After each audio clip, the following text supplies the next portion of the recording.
One of the most surprising lessons I have learned after turning 60 is that peace does not always come from adding things to your life.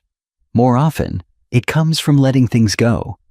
And I am not just talking about clutter on the kitchen counter or clothes you no longer wear.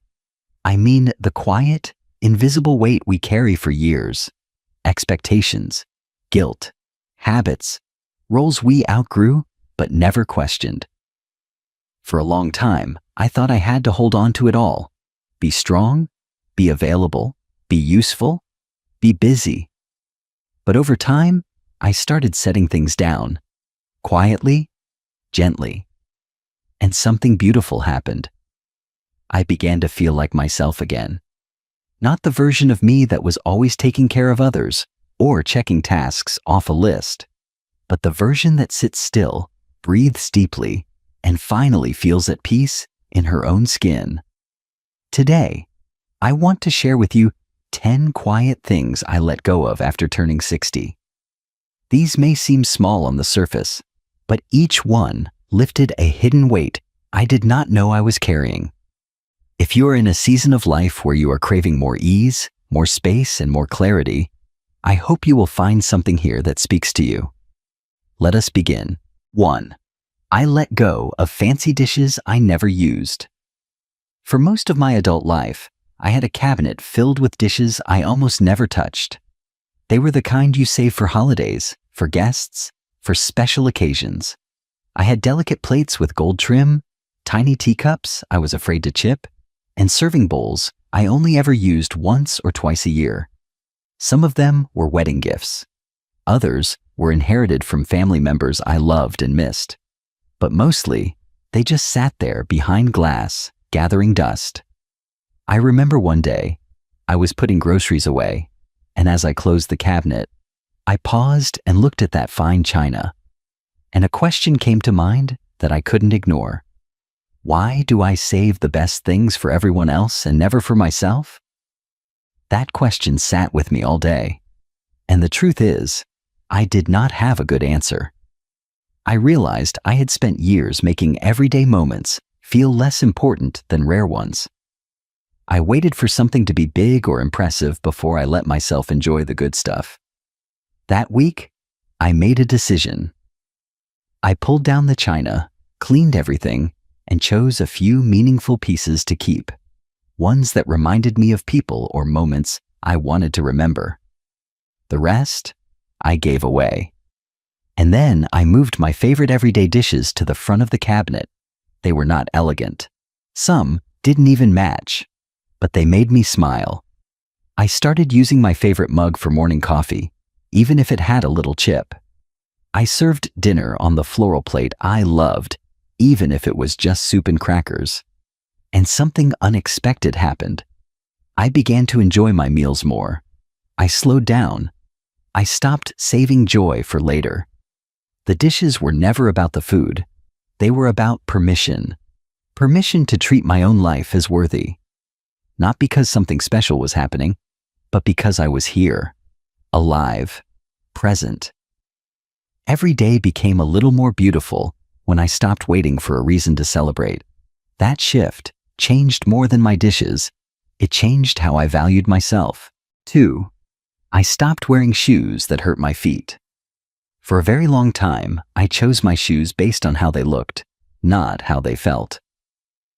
I wore heels that pinched my toes and left my feet throbbing at night. I wore stylish flats with no cushion, boots that rubbed my ankles raw, and sandals that looked cute but offered zero support.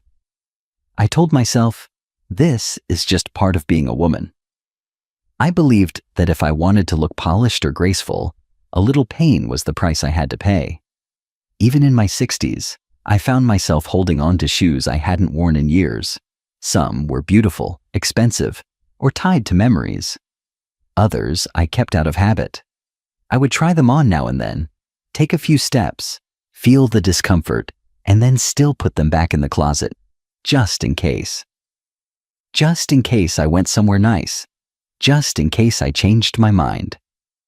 But just in case was always a way of holding on to a version of myself I no longer needed to be.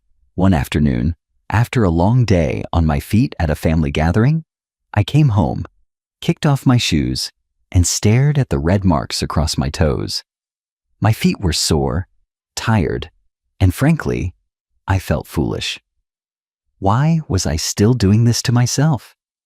That night, I sat down with every pair of shoes I owned. One by one, I tried them on, and if they hurt, even just a little, they went in the donation pile. What I kept were shoes that supported me, soft leather with memory foam, slip-ons I could wear for hours, sandals with real cushioning. I even found a pair of sneakers that looked nice enough for Sunday brunch. I no longer cared if they were fashionable by someone else's standards. What mattered was how I felt when I wore them. And let me tell you, when your feet are comfortable, your whole body feels different. You move with ease, you stand longer, you walk farther, you smile more.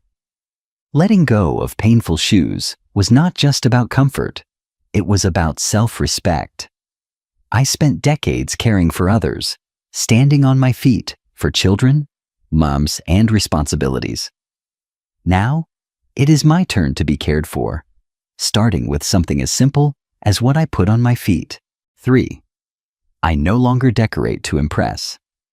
There was a time when I decorated my home with other people in mind.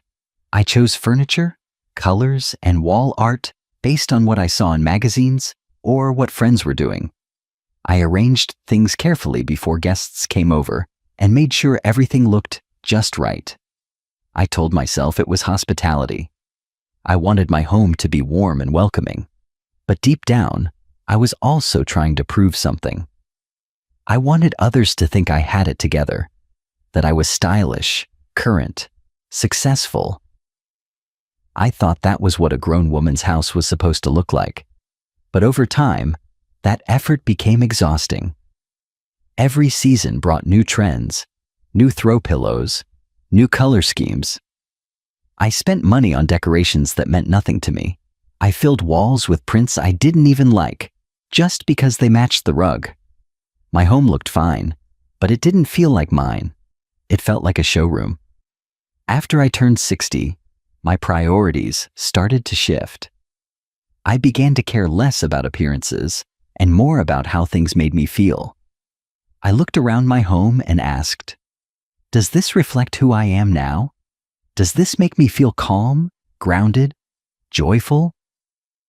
I realized much of what I had was just visual noise. Pretty, yes, but not personal. So I started over, little by little. I took down art that didn't speak to me. I cleared shelves of decorative items that held no story. In their place, I added photos of my family, a quilt my mother made, and simple plants that made me smile every morning. I didn't follow any rules. I followed my heart. Now, when someone visits, they may not walk into a perfectly styled home, but they will walk into a space that feels loved, lived in, and real. And most importantly, I feel at peace here. Because I am no longer decorating to impress others. I am decorating to honor the life I have built. The laughter, the memories, the quiet mornings, the storms we survived. This house is not a statement. It is a sanctuary. 4. I let go of the pressure to be busy all the time. For most of my life, being busy was almost like a badge of honor. If I had a packed schedule, it meant I was doing something right. Appointments, errands, cooking, cleaning, taking care of everyone else. I rarely sat still, and if I did, I felt guilty. I told myself I was being lazy or wasting time. Somewhere along the way, I equated stillness with failure and busyness with worth. But deep down, I was tired. Not just physically, but emotionally. I was always rushing, always thinking about the next task, the next day, the next responsibility. Even on weekends or vacations, I had a running list in my head. And when someone asked how I was doing, I'd respond with, busy but good, as if being busy meant I was succeeding. After I turned 60, something shifted. One morning, I woke up and realized I had nowhere to be. The kids were grown. The house was quiet. There was no job calling me. And for a moment, I felt panic. Who was I if I wasn't constantly doing something? Then I sat by the window with a cup of tea, watched the sunlight fall on the floor, and listened to the birds. That moment, though small, felt like a revelation. For the first time in years, I allowed myself to simply be. No rushing, no background noise, no guilt. Since then, I've been learning to release the pressure to be productive every minute of the day. I've stopped glorifying busyness. I now schedule rest the same way I used to schedule appointments. I take naps without shame. I read books for hours. I say no to things that feel like too much. And you know what? The world kept turning. Nothing fell apart because I slowed down. In fact, things began to come together inside me. I found space to breathe, to reflect, to feel joy again. Not the loud, exciting kind of joy, the quiet kind. The kind that comes when you give yourself permission to stop doing and start simply being. Now, when someone asks how I'm doing, I sometimes say, peaceful, and I mean it. 5. I stopped saying yes when I wanted to say no. For most of my life, saying yes came easier than saying no. Someone needed help moving? I said yes. Someone needed me to babysit, cook, organize, plan, host, drive, or listen, even when I was exhausted? I said yes. I was raised to be kind, generous, and helpful, and I still believe in those values.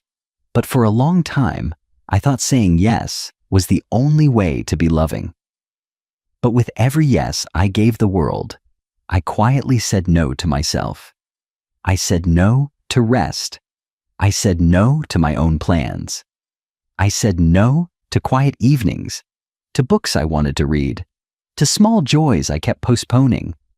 And the more I said yes to things out of obligation instead of desire, the more drained I felt. I wasn't giving out of abundance. I was giving from an empty cup. Something changed after I turned 60. I began to recognize the weight of each yes. I started asking myself, if I say yes to this, what am I saying no to? That one question changed everything. I realized I had the right to pause before agreeing. I had the right to check in with myself. I had the right to say no, even if someone else might feel disappointed. It wasn't easy at first. The guilt came like an old habit knocking on the door. But each time I chose rest over obligation, something amazing happened. My yeses became more honest, more joyful, more wholehearted. I stopped performing kindness and started living it, from a place of truth, not pressure. Now I say yes when I want to help, when I have the energy, when I feel called. And I say no when I need space, time, or simply because I want to. Boundaries are not walls, they are doors. They help you open up your life in ways that are healthier, softer, and more sustainable. Saying no isn't rejection. Sometimes it's the deepest form of self-respect. 6. I let go of clothes that no longer fit my life. For years, I held on to clothes that no longer fit, both physically and emotionally. My closet was full of items from jobs I no longer worked, events I no longer attended, and seasons of life that had quietly passed. There were blouses from my career days, dresses from weddings and anniversaries, shoes I used to wear to church every Sunday, and even workout clothes I kept just in case. I told myself I would wear them again one day. Maybe I would lose weight. Maybe I would go somewhere fancy. Maybe I would feel young again. But every time I opened my closet, I felt a sense of pressure, a feeling that I was somehow behind, like I was supposed to still be that version of myself. Then, One afternoon, I was putting away laundry and realized how little of what I owned actually brought me comfort or joy. So I did something I had avoided for years. I stood in front of my closet and took a long, honest look. One by one, I held each item and asked, "Do I wear this now? Does this feel like who I am today?" If the answer was no, I let it go. Some pieces were hard to release. A dress I wore on my 40th birthday, a scarf my daughter gave me in college, a jacket I bought when I thought I'd reinvent myself. But I realized something powerful. Letting go of clothes isn't about erasing memories. It's about making room for the present. Now, my closet is smaller, but more peaceful. I only keep what fits me, not just my body, but my life.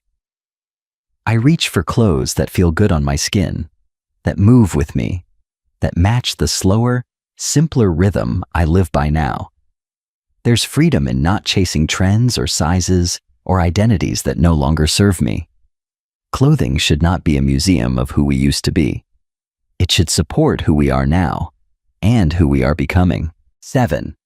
I let go of the fear of growing older.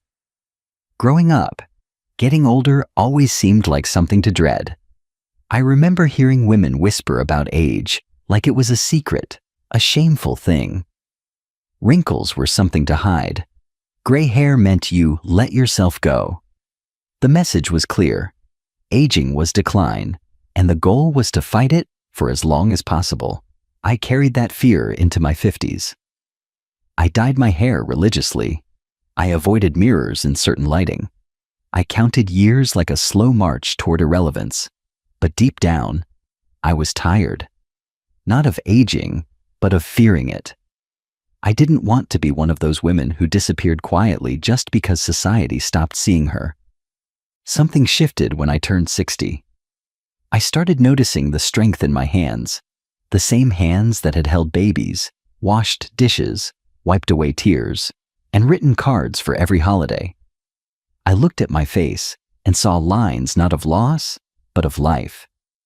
I listened to my body and began to appreciate its wisdom, how it tells me to rest, how it no longer tolerates what it used to. I began to realize that aging is not a curse. It is a privilege. It is something not everyone gets to experience. And it comes with gifts, clarity, freedom, perspective. I don't chase youth anymore. I honor the journey that brought me here. I wear my age with softness, not shame. Do I still have moments of insecurity? Of course, but now, I meet those moments with kindness.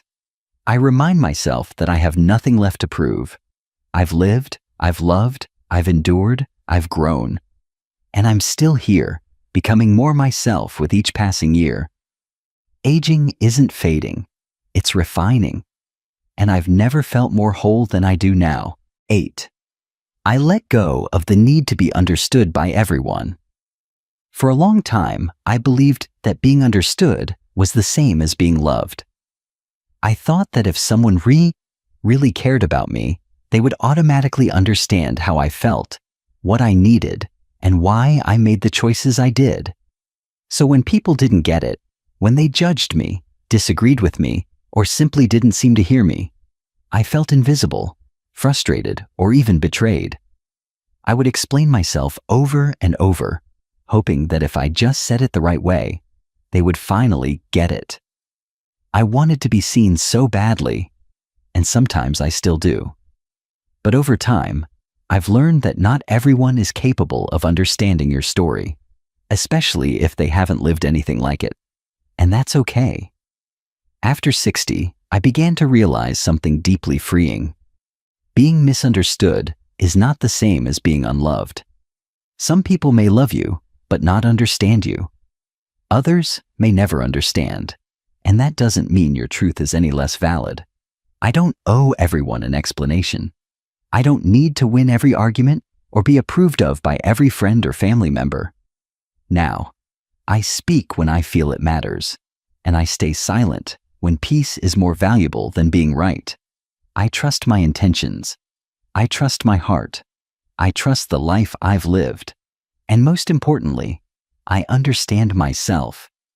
That alone is more than enough. 9. I stopped feeling guilty for doing things just for me. As women, especially as mothers, wives, caregivers, we are taught early on to put everyone else first. Make sure the children are fed, the house is clean, the meals are cooked, the bills are paid, the birthdays are remembered. We are told that being selfless is a virtue, and it can be. But I took it so far that I lost track of myself. If I took an afternoon to read a book or go for a walk alone, I felt guilty. If I bought myself something nice, even something small, I would justify it by saying it was on sale or that I rarely spent on myself. I needed an excuse for self-care, like I didn't deserve it unless I earned it. That all started to change when my body and my heart began to show signs of wear. I was tired, not just physically, but soul tired. And I realized no one was going to give me permission to rest, to breathe, to enjoy my own company. I had to give that to myself, so I began doing things just for me, slowly at first. A solo lunch at my favorite cafe, a quiet walk without needing to call anyone, a massage, a soft robe, fresh flowers for no occasion at all. Not because I was lonely, but because I was learning how to love myself in the way I had always loved others, gently, fully, and without condition. These moments of just for me aren't selfish. They are sacred. They refill the well so I can continue to give without resentment or depletion. I now know that when I take care of myself, I have more peace to share, more patience to offer, and more joy to spread. I am not a machine. I am a woman. I am allowed to enjoy my life. 10. I let go of old grudges. Holding a grudge is like carrying a heavy rock in your pocket everywhere you go. You might forget it's there at times, but it weighs you down. It changes your posture. It steals your lightness. I've carried my share of those rocks over the years, some big, some small. Some were from people who hurt me deeply. Others were from misunderstandings that were never cleared up. I told myself I was justified, that I was right, that forgiveness was for people who didn't care as much as I did. But you know what I've learned with time? You don't forgive people because they deserve it. You forgive because you deserve peace. Carrying anger, resentment, or old pain only keeps the wound open. It doesn't protect you. It poisons you. There was someone in my life, a family member, who hurt me with words she probably doesn't even remember saying. For years, every time I thought of her, my stomach tightened. I rehearsed what I'd say if I ever confronted her, but the confrontation never came, and the anger just sat there growing roots.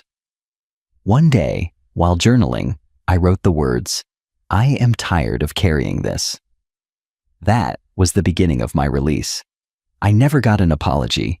I never had the satisfying closure I imagined, but I forgave anyway, not because it was easy, but because it was necessary. Forgiveness doesn't mean you invite everyone back into your life. It just means you stop letting their choices control your peace. It means you let go of the story where you're always the one who got hurt. You close the chapter, not with bitterness, but with understanding. Understanding that you deserve to live free from that weight. Now, when I think of her, or anyone who's wronged me, I say a quiet prayer, not just for them, but for myself. That I may live lightly, that I may live freely, and that I may walk forward without carrying yesterday's burdens. If you've made it to the end of this video, I want to say something simple but important. Thank you. Thank you for sharing this quiet space with me. Letting go is not always easy. In fact, sometimes it's the hardest thing we do. But each time we release something that no longer serves us, a habit, a belief, a burden, we create space for something better to take root. something softer, something more true. These 10 things I've let go of weren't all dramatic. Most were quiet shifts, private choices. But together, they have changed the way I move through the world. I feel lighter.